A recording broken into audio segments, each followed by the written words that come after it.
नमस्कार दोस्तों, मेरा नाम है अनुपम मिश्रा और आप सभी लोगों का द टाइम फ्रेम में एक बार फिर से बहुत बहुत स्वागत है। दोस्तों, मेरे सामने इस समय ओपन है निफ्टी का वीकली चार्ट।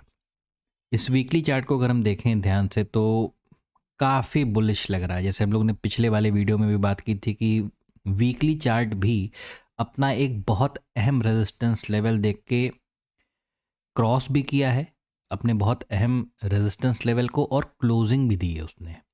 तो यहाँ से ऊपर की तरफ चलने का पूरा रास्ता उसके पास है। लेकिन डेली चार्ट पे जो हम बहुत एक तरफा जो हम ऊपर की तरफ चलते चले जा रहे हैं, हमें वहाँ पे किसी प्रकार का कोई रिट्रेसमेंट अभी नहीं मिला है। अभी हम लोग डेली चार्ट पे भी चलते हैं, उसके ऊपर भी बात करेंगे। फिलहाल वीकली चार्ट पे हम ऊपर की तरफ जा रहे हैं, और जो चीज़ मुझे यहाँ पे हल्की फुल्की जो नज़र आ रही है कि अभी और शायद उम्मीद हो मार्केट को और ऊपर की तरफ ट्रेवल करने की। ठीक है। दूसरी चीज़, ये हिस्सा अगर हम देखें और यहाँ से हम ऊपर की तरफ अगर बढ़ते हैं, तो फिलहाल देखिए ये सिर्फ एक एनालिसिस किया जा रहा है, सिर्फ एक अंदाज़ा लगाया जा रहा है कि हो सकता है ऐसा कुछ देखने को मिले। ठीक है ना भाई, मार्केट किसी न किसी पैटर्न के तहत ही चलेगा, तो हो सकता है वो ये पैटर्न भी हो, है ना। लोग समझ रहे होंगे मैं किस पैटर्न की बात कर रहा हूँ। अभी ये एक हाफ पैटर्न के मोड में है, वो भी पूरी तरीके से डेवलप नहीं हुआ है।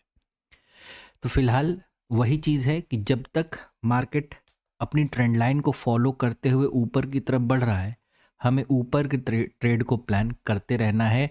बस ख्याल एक चीज़ का रखना है, वो है दाम।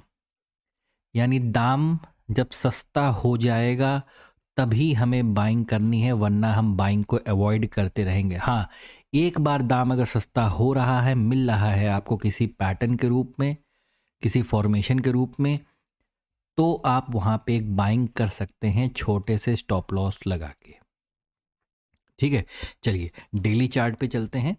डेली चार्ट को देखते हैं किस तरीके से मैनेज करना है। ये हमारे पास पिछला ऑल टाइम हाई लेवल था, ये जिसको मार्केट ने क्रॉस किया और क्लोज किया, है ना। मंथली पे, वीकली पे, डेली पे, इन तीनों ही फ्रेम्स पे हम पूरी तरीके से बुलिश हैं।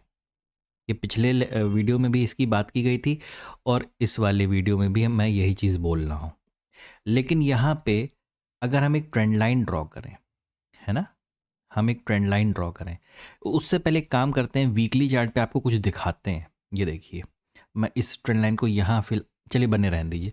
ठीक है, ये हिस्सा, ये जो आपको एक जोन नज़र आ रहा होगा, है ना, ये वाला, आप इस जोन को अगर देखेंगे वीकली चार्ट के ऊपर, तो यहाँ पे आपको एक कप एंड हैंडल पैटर्न नज़र आएगा। और उसके बाद ये मार्केट जब इस लेवल को ब्रेक किया था, एक टाइम पे ये भी ऑल टाइम हाई था। ठीक है, इसको जब क्रॉस किया तो मार्केट पूरा ऊपर की तरफ गया, रिटेस्ट किया, कंटिन्यू किया। ठीक है, लेकिन किसी न किसी पैटर्न के बहाने उसे काम करना पड़ता है मार्केट को, तो उस तरीके से उसने काम किया। यहां पे भी तकरीबन अगर हम डेली चार्ट को देखें, है ना, तो डेली चार्ट क्या कर रहा है, ये सीधा यहां से ऊपर की तरफ निकल रहा है अपने इस स्विंग को ब्रेक करते हुए। ये क्योंकि ये एक ऐसा पॉइंट था जहां पे तकरीबन 20,225 250 के आसपास, जहां पे बहुत ज़्यादा ओआई आपको develop, monthly chart, monthly OI जो होते हैं वहां पे आपको मिलेंगे।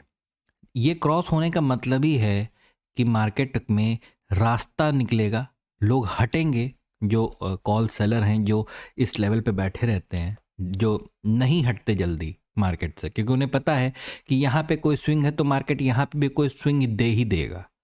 लेकिन इस बार मार्केट ने स्विंग नहीं दिया। जो स्टूडेंट्स हैं मेरे, वो जानते हैं कि ओआई को, ओआई का सिर्फ यही एक मतलब नहीं होता है कि रेजिस्टेंस या सपोर्ट, जो हम लोग ऑप्शन चेन में देखते हैं। ओआई का और भी कई प्रकार से उसका इस्तेमाल किया जाता है। तो फिलहाल ये मार्केट ने स्विंग का कोई मूड ही नहीं रखा, वो सीधे ऊपर की तरफ, और ऐसा मतलब गैप अप हुआ है तकरीबन 350 300 पॉइंट का। अनएक्सपेक्टेड था ये। 100 सवा 100 पॉइंट तो चलिए आदमी मान के चलता है कि हाँ ये एक ब्रेकआउट अच्छा सा मिल जाएगा, लेकिन 300-350 पॉइंट का ब्रेकआउट कोई सोच के नहीं चलता मार्केट में, ना किसी को भी नहीं पता रहता है। अब इसके बाद ये जो इस तरीके से मार्केट चल रही थी उसने बहुत बड़ा रूप ले लिया। बहुत ज़्यादा उम्मीद है यहाँ पे किसी प्रकार के रीटेस्ट की। वो होता कब है वो बात की बात है, लेकिन ध्यान दीजिए जब तक हम इस ट्रेंड लाइन के ऊपर हैं ध्यान दीजिएगा, जब तक हम इस ट्रेंड लाइन के ऊपर हैं तब तक हमारे लिए मार्केट सिर्फ बाय ऑन डिप्स का ही रहेगा। मैं भी इससे छोटे फ्रेम पे चलता हूं, देखते हैं हम लोग कि आज कहां पे ट्रेड था, कैसे कर सकते थे। हम ऊपर की तरफ जा रहे हैं, 1 आवर का चार्ट लगाते हैं। 1 आवर के चार्ट पे देखिए, 1 आवर का एक ऐसा चार्ट है कि आपको कुल मिला के 1 2 3 4 5 6 7 कैंडल्स आपको क्रिएट होके मिलती हैं।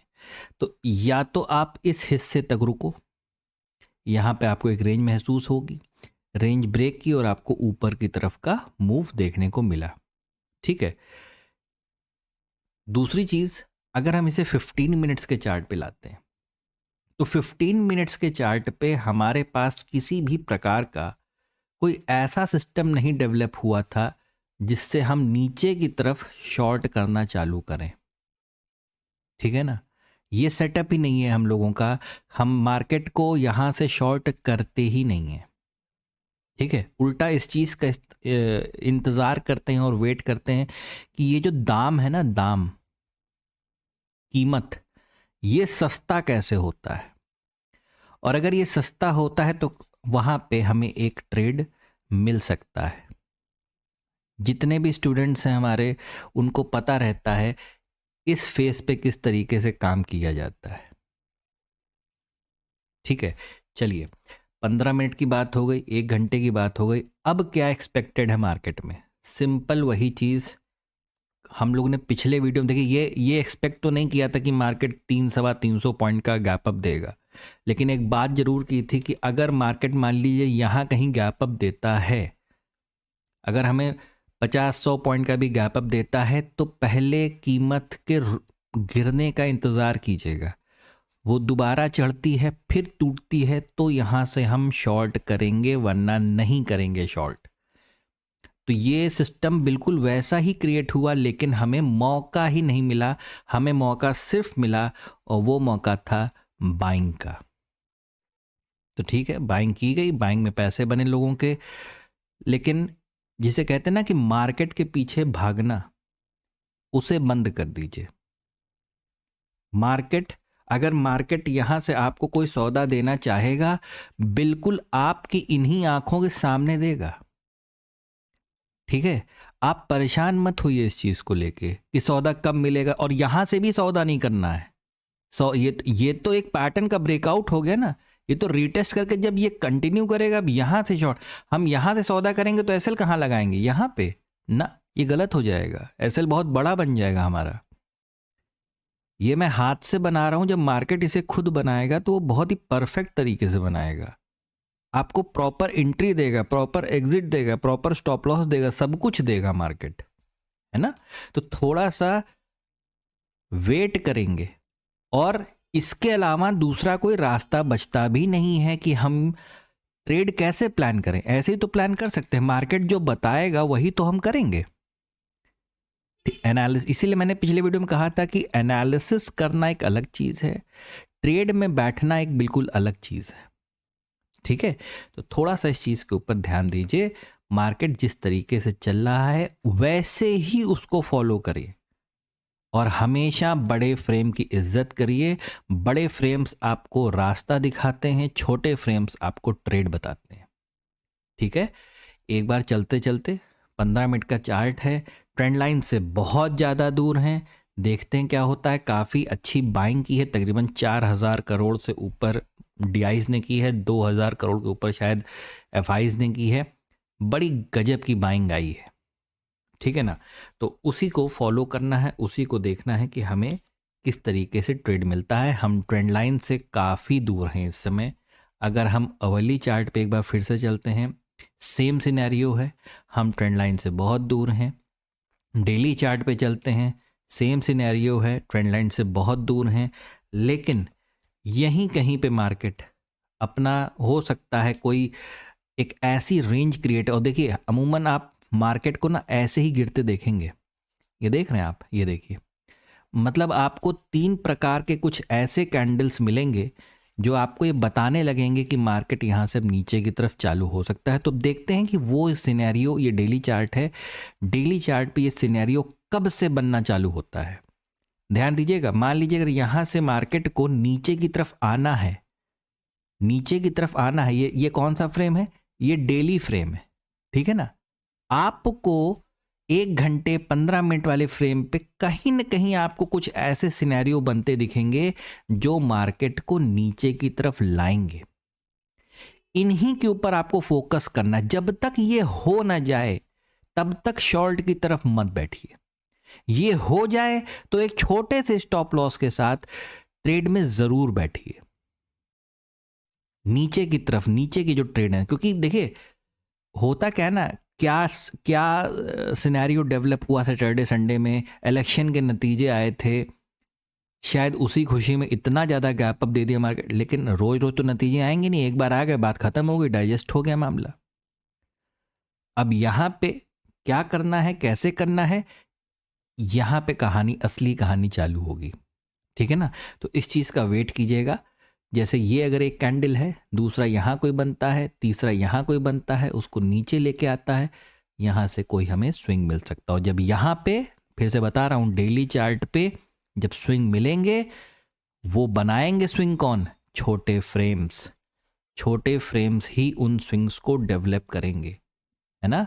वहीं से हमें सौदा मिलेगा, उसके ऊपर बहुत ज़्यादा ध्यान दीजिएगा। और छोटे फ्रेम से मेरा मतलब 5 मिनट और 1 मिनट से बिल्कुल भी नहीं है। 15 मिनट और 1 घंटा, इसके ऊपर फोकस कीजिएगा।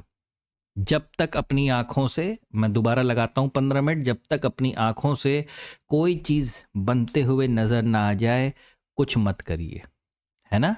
अगर आप इसे उसमें देखेंगे, मैं 1 मिनट कोशिश करता हूँ। ये देखिए बैंक निफ्टी का चार्ट है ये देखिए, परफेक्ट ट्रेड, बहुत बढ़िया, ठीक है। तो इंतज़ार कीजिए, ये मार्केट है, आपको ज़रूर ट्रेड देगा। बस ट्रेड के पीछे भागने की कोशिश मत कीजिए। जब आंखों के सामने ट्रेड आ जाए तब ट्रेड में एंट्री कीजिए, अपना स्टॉप लॉस चेक कर लीजिए। आपकी पॉकेट पे भारी तो नहीं है, भारी है ट्रेड छोड़ दीजिए। आपकी पॉकेट पे ठीक है, बिल्कुल ट्रेड लीजिए, बढ़िया मुनाफा होगा आपका। दोस्तों, तो ये एनालिसिस कल के लिए है और आशा करता हूँ आप लोगों को समझ में भी आया होगा और पसंद आया होगा। आपको ये मेरा एनालिसिस अच्छा लगे, please like, subscribe and share my channel. धन्यवाद, नमस्कार।